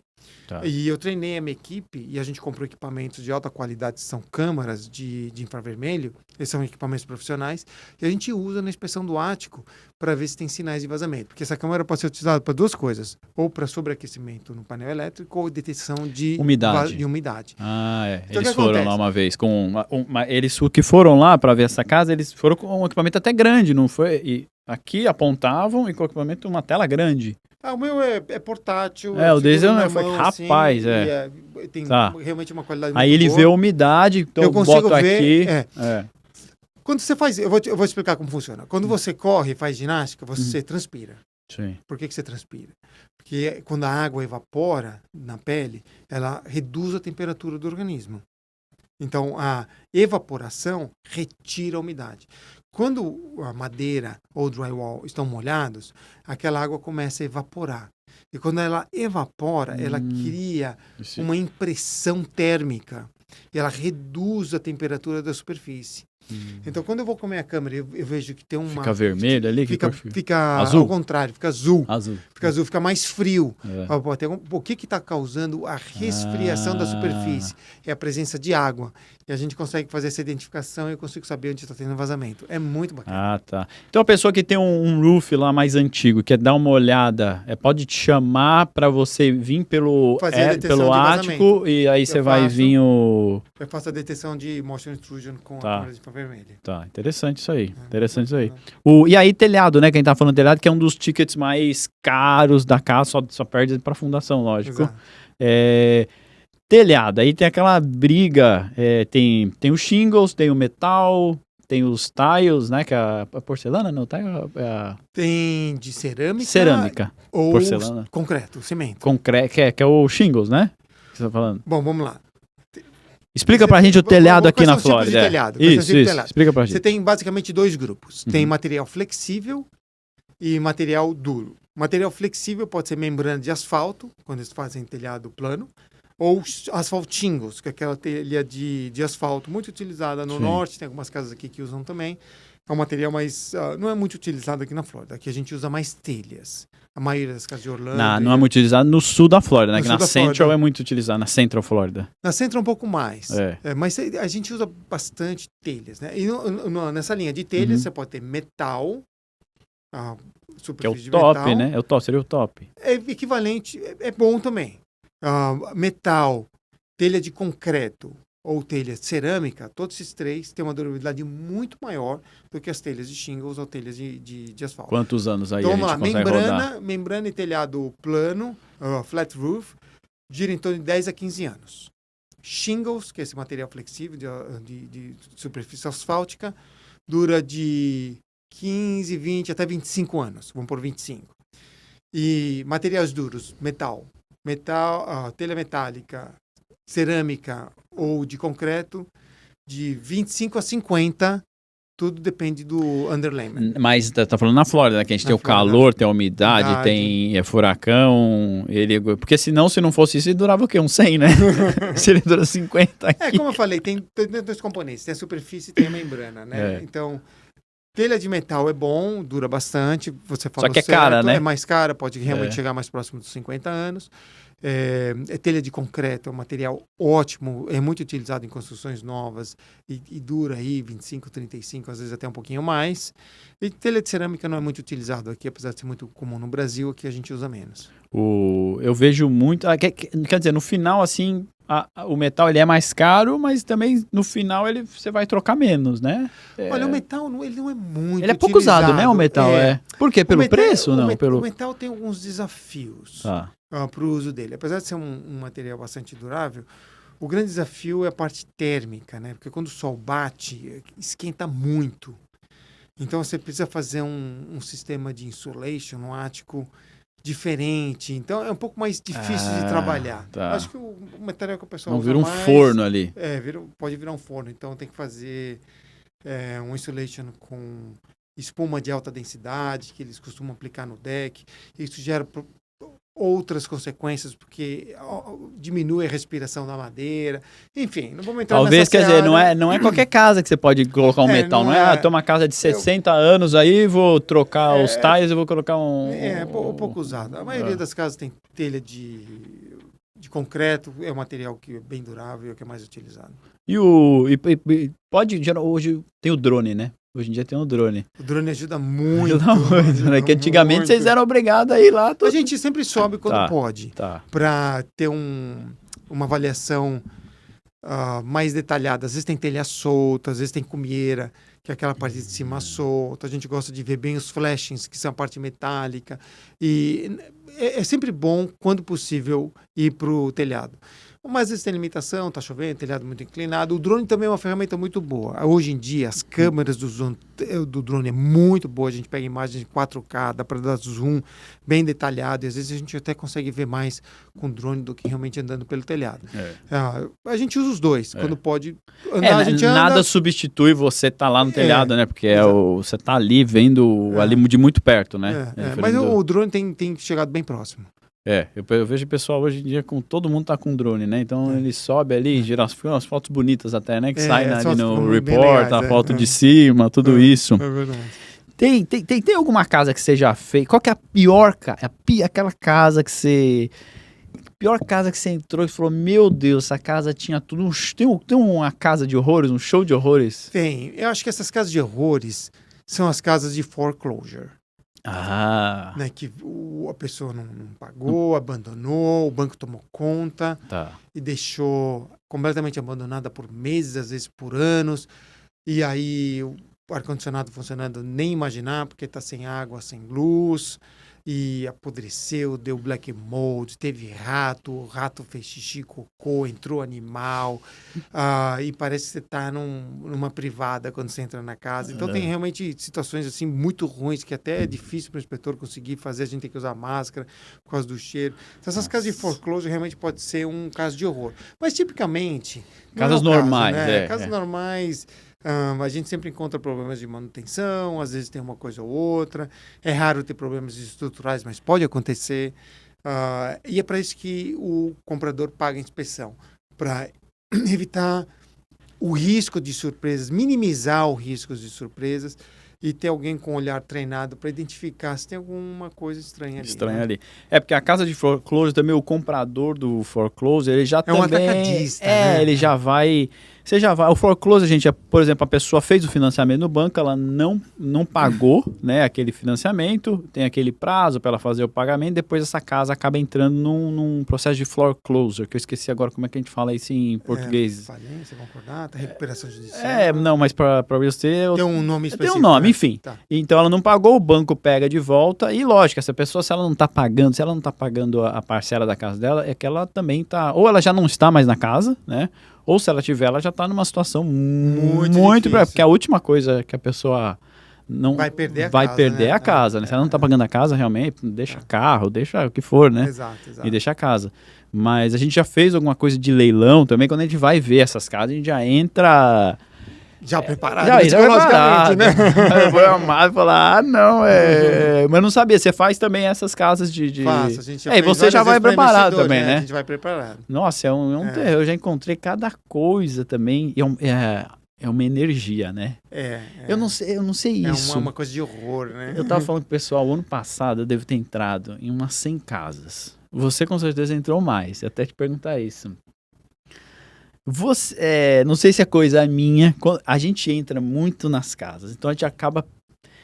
Eu entro na casa, eu consigo perceber, você consegue perceber energia. Americano, não sei porque, não me explicaram ainda, talvez você consiga me explicar, César. Ele gosta de viver muito fechado em termos de cortina, com as cortinas fechadas, não sei se essa é a sua percepção também, tá? É a minha percepção. Mas sei lá, não tem muita organização, geralmente, né? E você percebe isso na casa quando você entra? Você percebe essa energia que eu percebo ou não? Eu já percebi várias vezes. E eu acho que tem vários tipos de donos, né? Tem realmente muita gente que gosta de pouca luz, cortina fechada, casa desorganizada. Pra você não é a maioria, não? Acho que não. Acho bem distribuído. Porque eu faço muito high-end também. É verdade. Faço muito casas de 5, 10, 15, 20 milhões de dólares. Não, aí é uma beleza. Então, eu pego assim... todo tipo de casa, né? Mas realmente tem essas casas mais escuras, com pouca manutenção, pessoas mais simples que investem zero na manutenção, então um monte de coisas pendentes, um monte de coisa para consertar. E você realmente sente isso só de abrir a porta, antes de você entrar na casa, você já saca qual é o estilo e o que vai vir. Assim, só de entrar, você fala assim, já sei o que está acontecendo aqui. A gente já sabe que quando vai ver os coisas do ar-condicionado vai estar tudo sujo de poeira. Se a sala tá assim, imagina o ar-condicionado. A gente, assim, de entrar na porta, a gente já até sabe o que procurar, que tipo de defeito vai ter, o que vai encontrar e como vai ser o relatório. A gente sente bem rápido. Se é um proprietário que se importa e mantém bem e cuida da casa, ou se alguém é desleixado, ou que não tem recursos, ou que não se importa e tem uma casa muito mal mantida, que vai ter muitas consequências por causa da falta de manutenção. Eu te falo que mais de 85% de todos os defeitos que a gente encontra na inspeção... Mas 75%? 85%. Mais de 85% é falta de manutenção. É falta de manutenção. As pessoas não fazem manutenção anual do ar-condicionado, nunca chamam um telhadista. O ideal é que você chame um roofer a cada 5, no máximo a cada 10 anos, para dar uma olhada. Pintar a casa. Calma aí, os roofers não é para ficar bravo comigo, roofers.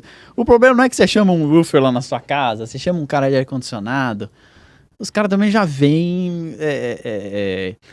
Teve uma casa que a gente comprou, tudo certinho, fizemos inspeção, tudo certo, tinha os seus problemas. Essa casa tinha um telhado antigo, não teve problema, a gente comprou com o telhado de 30 e tantos anos, negociando que estava no preço. O vendedor já falou, precisa trocar o telhado, nós vamos baixar isso.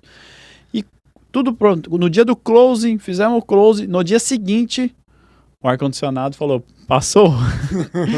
Pegaram as chaves? Pegaram as chaves, chega já! Isso aí qual mês? Julho, é o mês mais quente, o mês do inferno. 45 graus, umidade. Cara, os caras... Aí você chama o pessoal de ar-condicionado pra vir. O pessoal já chega, né, assim, ó, já chega o bam, porque ele sabe que você tá quase refém, porque, que nem você falou, a casa necessita, é o ar. Ela precisa do ar-condicionado 24 horas por dia. Exato. Então, aí eu sinto às vezes também assim, o pessoal não chama, às vezes o cara chama, o cara quer mexer, quer fazer alguma coisa na casa, quer... E eu já vi, assim, ar-condicionado também, você fica fazendo muita coisa. Às vezes eu acho, lógico, você tem que fazer a manutenção básica, né? Limpar lá, fazer o drain, fazer troca de filtro, né? Pelo amor de Deus. Limpar os coils e tal, mas às vezes, cada vez você traz mais gente, parece que mais, né? Tem que tomar cuidado isso, né? Sempre procurar alguém de confiança, né? Eu acho que esse é um ponto muito importante. Ver as reviews. Exatamente. Aqui no sul da Flórida, a gente tem muito problema com mão de obra ruim. Existe isso. E esses contractors mal intencionados, que criam problemas onde não existem, exageram para vender mais serviços, tentar vender equipamento novo e tal. Então, acho que é muito importante sempre pegar dica de alguém de confiança. Eu já pedi de vocês, já peguei dica. Exato. E você muito dá, né? Você repassa também profissionais. E eu vejo muitos corretores criam aquela lista de confiança das pessoas. Eu tenho a minha. Você tem a sua lista, isso ajuda muito o comprador, porque, cara, não chama qualquer pessoa. Ou liga para o corretor de confiança, ou fala com a gente, com o inspetor. A gente também costuma conhecer algumas pessoas de confiança, que são pessoas honestas, que vão fazer a manutenção sabendo que vai criar o relacionamento, e quando o dia que precisar, você trocar pelo preço justo, ele vai fazer o serviço. Geralmente esses caras estão com a agenda bastante cheia. Porque são os caras bons, né? São os caras bons. O cara bom não pode ser Eles não aparecem no Google, porque eles não precisam de anúncio. Verdade. Eles trabalham só com indicação. Precisa marcar com um pouquinho de antecedência, ser paciente. Daí o cara fala assim, não quero esperar 3 dias, né? Vai lá no Google, chama o primeiro. O cara que faz a propaganda lá compra o AdWords. É o cara que realmente quer recuperar aquele dinheiro do investimento. Depois ele vai te cobrar muito mais do que precisa quando te atende. Então tem realmente que ser muito cuidadoso. Eu lembro que ali já chegou, e o que eu sempre recomendo também, gente, chama pelo menos 2, mas para 2 ou 3. Eu chamo 3. Eu chamo 3. Reviews é chato, é cansativo esse processo chamado porque é a agenda, você tem que combinar com a pessoa. Os caras também, às vezes, ele não consegue, chega atrasado. É chato, mas vale a pena, porque você vai ver os preços, dá sempre uma diferença muito assim. Grande. Muito grande. Eu falo, nossa... Um se chama 500, outro se chama 1.500. Você fala, como? Vou dar exemplo uma vez na minha casa. E outra coisa, aqui nos Estados Unidos, a gente tem que... A mão de obra é cara e produto é barato. Então, a gente, mesmo gente rica, né? Acaba fazendo muita coisa na casa. A gente vê manutenções básicas, né? Porque às vezes o cara até gosta e tal. Eu fui plantar umas mudas lá em casa, né? Eu falei, não, eu poderia chamar um jardineiro. Eu falei, não, vou gastar, sei lá, $300 pro cara. Eu vou fazer no sabadão, faço exercício aqui já. E tô com aquela pá lá, que eu nem sei como é que chama, que você põe na terra. Que escava. Que escava. Fui lá na Home Depot, comprei, que eu gosto de fazer, né? Mexer. Também. Aí... Primeira tudo bem. Segunda, tudo bem. Na terceira, pum. Quebrou a irrigação. Cara, eu juro, mais alto que a casa. E era o main. A linha principal. E às vezes no condomínio, uma linha alimenta várias casas. Você pode derrubar. Na minha não, graças a Deus não. Era a linha que vinha da casa e entrava. Era a principal da casa. Você pode derrubar um quarteirão inteiro por causa de uma linha de água. E aí eu falei, nossa, e lógico, isso não acontece no sábado, 10 da manhã, não. Isso acontece o quê? Domingo, final de horário. 7 da noite, cara. Aí tem que ser verão também, os mosquitos já te pegam. Cara, e aquela mais alto que a casa, imagina, casa 2 andares mais alto que a casa. E aquele desespero e vai. Por sorte, uma vez eu esqueci de pagar água. E o cara, acho que mandaram, eu não vi mensagem dos caras, eu achei que tava no débito automático, eu gosto muito do débito automático. Uma vez o cara desligou minha água lá na frente. Você aprendeu onde que desliga? Não, eu já sabia, isso eu já sabia, porque a gente reforma, a gente já sabe onde ficam os sistemas, mas o que aconteceu? Quando esse cara fechou, eu falei, tá de sacanagem, eu pago a água, não sei o quê, aí fui lá e paguei. A mulher falou, tá bom, eles vão religar até tal hora. Eu falei, como assim, tal horas? É água, não pode ficar até tal hora, vocês têm que ligar agora.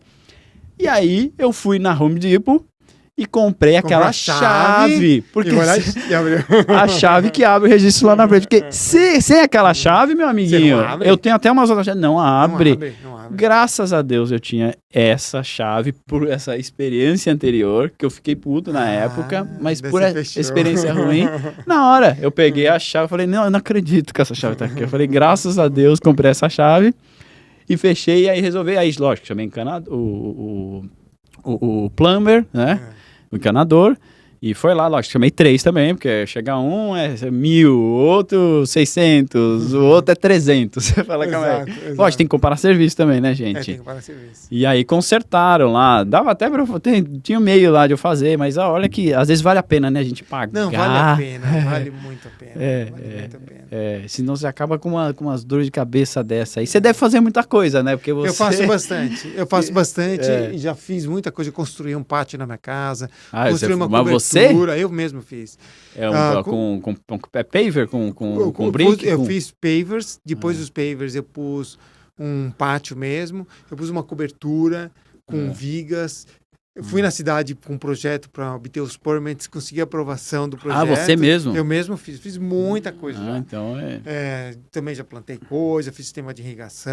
Plantar. Consertei meu telhado, fiz vedação de janelas, fiz um monte de coisa. E quando eu faço, até gravo vídeos, mostro no YouTube para as pessoas, olha, é assim que conserta, é assim que funciona. Porque eu também gosto de entender como as coisas funcionam. Mas eu vou te falar, a maioria das vezes que eu me proponho para fazer alguma coisa, quando termina eu falo assim, caramba, a próxima vez eu vou pagar um cara que tem prática. Porque como você não sabe, você está aprendendo. Então você demora 4 horas para fazer um negócio que o cara faz em 20 minutos. E você não tem as ferramentas. Material, não tem as ferramentas. Sabe como usa, daí você vai no YouTube para tentar aprender. É tanto tempo. Eu falo assim, porque não é os 20 minutos do concerto. É as 4 horas que você vai aprender, vai errar, vai tentar, vai errar, vai tentar e acertar. E o que você poderia estar fazendo em 4 horas? Talvez você possa até estar trabalhando no seu negócio, gerando valor, né, para economizar meia hora que você paga lá para uma mão de obra especializada que está acostumada a fazer aquilo lá. Graças a Deus o YouTube tem tudo hoje, né? Mas essa questão do telhado, você falou telhado, eu não recomendo. Eu tenho um amigo meu, e ele até tem uma condição muito boa, não precisava de jeito nenhum estar no telhado. Não precisava. Para limpar a folha. Subiu. Caiu, cara. Ai, caramba. E aí tem a câmera dele, que tem hoje em dia todas as casas têm câmera, né? Tem a imagem dele, caiu, cara, rolou.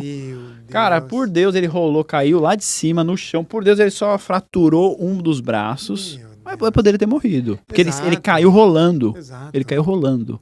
É muito perigoso. Isso aí pra, sei lá, pra andar no telhado $150 ele economizou. Então, assim, telhado eu não recomendo porque... Com certeza não. É bem difícil andar, tem muita técnica, muito treinamento. Mesmo a gente, como inspetor, a gente toma muito cuidado. Até o sapato que você vai usar, a forma que você pisa, a calça que você usa. Porque às vezes a calça engancha no sapato. E o pessoal vai lá, parece que eles têm... Parece Homem-Aranha, né? Parece que eles grudam lá, cara. Porque os caras fazem aquilo todo dia. O processo de telhado aqui, gente, assim, pra trocar um telhado na parte de cima, o cara eu não sei até hoje porque é tão caro fazer um telhado. Porque os caras vão lá em 3 dias de trabalho mesmo. Tudo bem que é uma equipe lá de 5 caras. O cara lá, primeiro dia, arranca tudo, né? Tô falando só a parte de cima, né? Segundo dia, prepara, terceiro dia, instala. Aí, lógico, tem as inspections no meio, né? Mas vem um time, os caras fazem isso aqui todo dia. Fazem todo dia. Parece fácil, mas não é. Parece fácil, mas não é. Mas o custo das ferramentas é alto, treinamento, seguro é caríssimo, seguro comercial. Você tem uma ideia, eu tenho um veículo comercial, eu tenho um truck, né? Tá. O seguro do meu truck, seguro comercial, é $7.000. 7 por mil ano, dólares. Só o seguro do carro, de um carro. Imagina, cada um na sua equipe tem o dele. Ou seja, em 3 anos, eu compro um truck novo. Então as pessoas não sabem. E você tem que ter seguro, é obrigatório. Seguro comercial, tem o Workers' Compensation, que é o seguro de acidentes dos funcionários. Exatamente. Tem o Errors and Omissions, que é seguro de fazer alguma coisa errada. Então tem muita coisa aqui no sentido de proteção, de garantias que a gente tem que ter, que custa bastante dinheiro, as pessoas não sabem, né? Que a gente fala, o serviço aqui é caro, produtos são baratos, serviços são caros. Eu recomendo quem gosta aí, seguir o César, que é o César Costa, botar César Costa aparece. Aparece. House Master César Costa. House Master, que ele dá bastante dica, fala no dia a dia quase toda lá, semana né? Tem dica de inspeção, de serviço, lá, o que fazer, manutenção, faz. Como conserta, tudo relacionado a comprar e manter uma casa. E são coisas simples, né? Que nem você falou, se a gente fizer no dia a dia aos poucos, é uma coisa aqui que a gente consegue deixar a casa lá 50 anos. Mas se a gente não fizer, acaba num... Olha, igual o seu carro. Imagina, você comprou um carro, você não leva para concessionária nunca. Não e troca roda o carro óleo. 3 anos. Você não trocou óleo, não trocou filtro, não trocou os discos de freio, não trocou o pneu. O que vai acontecer? Você não trocou a pastilha, você vai perder o disco. Certo? Sim. Você não trocou o óleo, você vai perder o motor. Você não trocou o filtro, depois o óleo que você põe acaba dando depósito, estraga as velas, tem que trocar todas as velas. É a mesma coisa. Então a casa tem que ter manutenção para você reduzir o custo. Igual o carro que você faz manutenções periódicas, na casa você tem que fazer manutenções periódicas. Eu vejo que é também. muito, às vezes, também por a falta de conhecimento, né? É a falta de conhecimento. Vai dar preguiça, falta de conhecimento, a pessoa acaba não mexendo com isso. E a casa vai ficando. Eu já peguei nessas casas que eu entro, olha, muito o filtro de ar-condicionado. Me já diz dá uma muito. Dica se o cara mantém. A gente faz isso também. Quem que é essa pessoa? Só pelo filtro já fala quem é a Você pessoa. vai na minha lá, cara, limpinho. Às vezes eu troco antes, falei, cara, tá limpinho ali. Eu falo, não, tá ruim, vou trocar. É como se eu ficasse preocupado com o meu ar-condicionado. Eu quero que ele respire bem, qualidade do ar e tal. E esse acho que é um ponto muito importante para os compradores, especialmente brasileiros, quem nunca comprou casa antes, quem não teve casa aqui, especialmente com a minha empresa, né, uma coisa que a gente faz muito bem é, no relatório, eu dou um guia de manutenção. Eu falo para o comprador tudo que ele vai ter que fazer. Então, depois já comprou a casa, está tudo em ordem, ele pega o meu relatório e vai ter lá, olha, limpe a calha 2 vezes por ano. Troca o filtro do ar-condicionado 2 vezes por ano. Limpa a linha de condensação. Em cada um dos elementos, são quase 60 elementos na casa, né? Cada um dos elementos eu falo a condição e eu dou uma dica de manutenção. De tal sorte que, além da inspeção, com a minha empresa o cara ganha um guia de manutenção desenhado para aquele tipo de propriedade específico e para as condições que ela se encontra. Se ele seguir as dicas que eu dou, a manutenção tá feita. Tá resolvido. É. Paz e espírito. Isso é muito legal, porque eu vejo que é o desconhecimento e é um negócio assim que nem todo mundo gosta de fazer também, né? E você falou da drain line lá do ar-condicionado, sempre dá problema isso aí, né? Sempre dá problema. E dá problema quando também? 7 da noite do sábado, domingo, o ar-condicionado, Quando tá 40 graus lá 40 fora. graus. Ar-condicionado acho que tem alguma lei, né? Que ele não quebra no inverno. Ele espera o pico do verão. e Porque é onde tem mais estresse e mais uso. Mas, por exemplo, dicas simples, né? Isso tem no meu canal do YouTube, por exemplo, você tirar dicas simples para manter uma casa aqui na Flórida. Você tirou aquela capinha da linha de condensação do ar-condicionado. Você pega um copo de vinagre e joga lá a cada 3 meses. Você vai evitar que aquela linha entupa. Porque conforme vinagre pode ser aquele vinagre de maçã lá ou qualquer vinagre, tá? O ideal é você comprar um vinagre comercial no Home Depot, porque ele é mais forte, mas qualquer vinagre tem uns produtos para isso também. Tem vinagre comercial, que é vinagre mais forte. Você coloca lá um copinho, vai evitar que no meio do verão, né, você tem aquela aconteceu comigo, é verdade, acontece mesmo. Mas você dá graças a Deus quando você vê que é isso, na verdade, né? Porque é uma coisa fácil. Eu tenho uma mangueira grande lá em casa, eu botei lá pra... Isso aí é bom fazer também? Me diz, eu botei a mangueira lá por cima, entrei lá em cima no air handler, né, na drain lá, abri... E você... Injetei a água, tem uma pressão boa essa mangueira, e aí sai lá embaixo, sai um horror. Mas só de você colocar um copinho de... Cada 6 meses, você vinagre, falou? cada 3 meses. Na linha de condensação já vai ficar sempre limpo. Porque a água do ar-condicionado ela vai gotejando. Sim. E ela escorre no cano devagarzinho. O que acontece? A alga começa a crescer. Daí a água uma coisa pegajosa, né? É água verde, né? O tempo pode ficar preto. E aquela alga vai crescendo e ela entope. Você joga um copinho de vinagre, você mata a alga, limpa o cano, e daí o seu ar-condicionado, a linha de dreno nunca vai entupir. O que acontece? Quando entope, transborda a água do ar-condicionado, aí começa a pingar a água. E o próprio sistema desliga, né? Se o sensor estiver funcionando. Agora você não manteve o seu ar durante 10 anos, o sensor está quebrado, começa a pingar durante a noite, acorda no dia seguinte, está tudo molhado, já estragou o drywall. Quer dizer, se desligar, então você tem que dar graças a Deus. Fala, graças a Deus, desligou. Está bem mantido. O meu aconteceu, minha filha... Nem todo sistema tem o sensor, viu? Muitos ar-condicionados antigos, novos todos têm. Mas os ar-condicionados antigos, eles vão quebrar. Quantos anos é antigo? Vou dizer de 8, 9 anos para 10 anos. Os ar-condicionados velhos, né? Não tem sensor. de Ah, dreno. é? Achei que Exatamente. todos tinham. Não. O meu aconteceu, era um sábado à noite, quente, mosquitaiada lá fora o calor. Eu tinha a filhinha na época, tava com 4 meses, indo dormir, precisava daquele.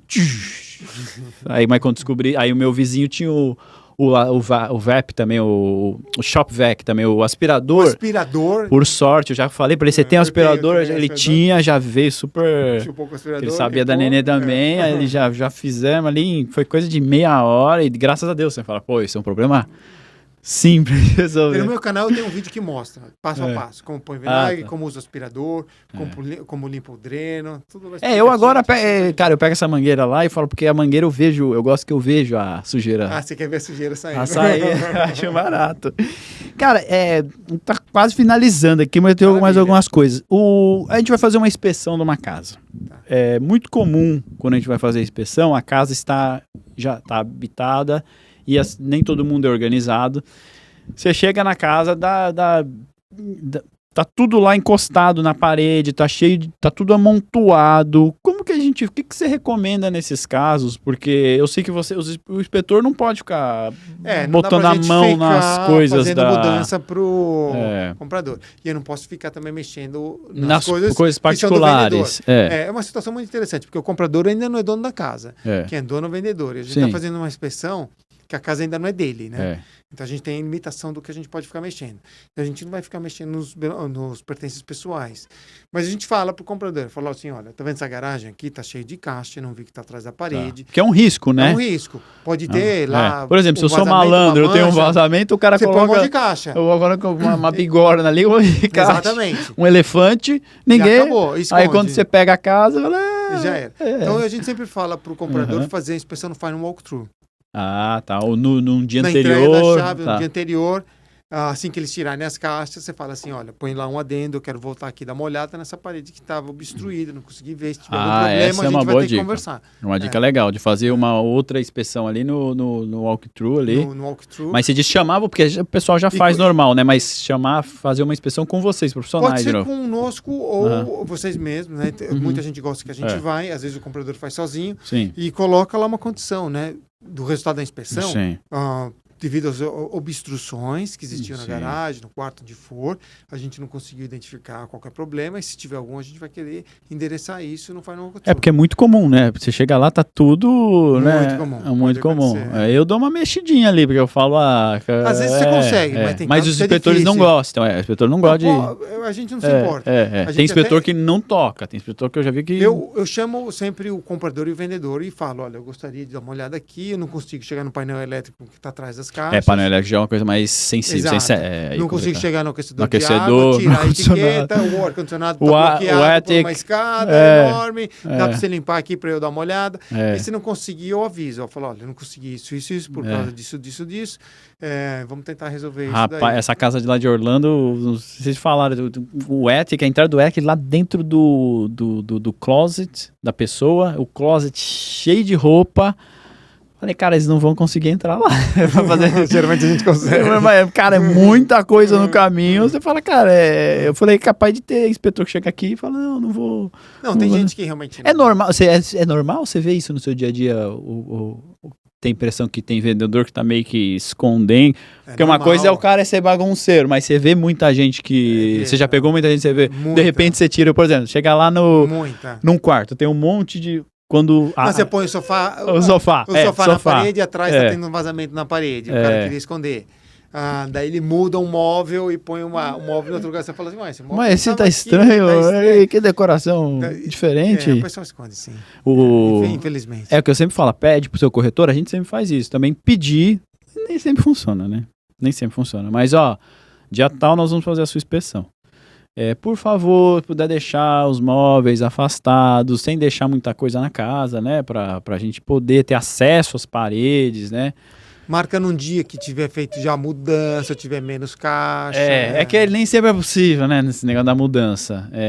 Mas assim, às vezes funciona, a pessoa respeita, mas às vezes a pessoa fala, não vou ficar arrastando, às vezes a pessoa não tem nem condição mesmo de ficar arrastando o sofá e não tem nada de errado, né? Verdade. Qual que é o futuro, se a gente tava falando de aparelhagem, que é coisa nova, né? Térmica, pra gente ver tem umidade, tem vazamento. O que você vê o futuro? Tem alguma coisa assim? Hoje em dia vocês estão usando o drone, que é uma coisa, nova, anos, né? Poucos anos. Poucos anos. O drone é de 5 anos. O que tem vindo aí na Home Inspector? Vocês vão sumir o robozinho lá no Ethic, dando uma câmerazinha? O que tem de legal aí para... eu acho que vai ser muito difícil sumir esse perfil, porque na verdade não é só a inspeção, é o conselho,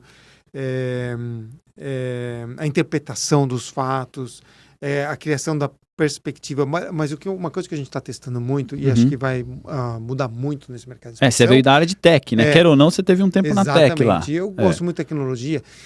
O AI. Acho que o AI está trazendo ferramentas incríveis. Por exemplo, hoje, durante a inspeção, a gente faz a coleta dos dados, análise das condições, tira foto de tudo, documenta.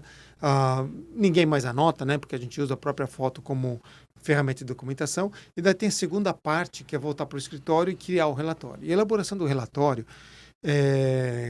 toma muito tempo. Então, se eu gasto 2, 3 horas na inspeção, são outras 2 ou 3 horas fazendo relatório.